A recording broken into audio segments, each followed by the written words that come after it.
ব্যক্তিগত জীবন চলার পথে জ্যোতিষশাস্ত্রকে আমরা ব্যবহার করি কেন, এটাকে সঠিকভাবে বোঝার দরকার আছে।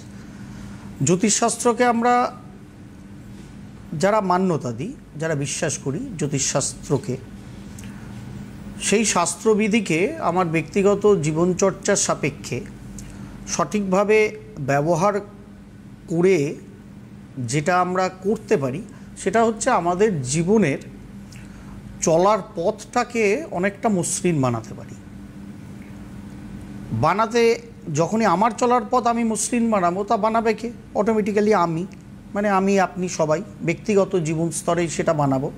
জ্যোতিষশাস্ত্র কেবল কি করবে, সেই দিশাটাকে আপনাকে আমাকে দেখাবে, সময় অনুসারে, বয়ক্রম অনুসারে আমার আপনার কি কি করণীয় সেটাকে প্র্যাকটিক্যালি জ্যোতিষশাস্ত্রের দ্বারা দেখানো যায়।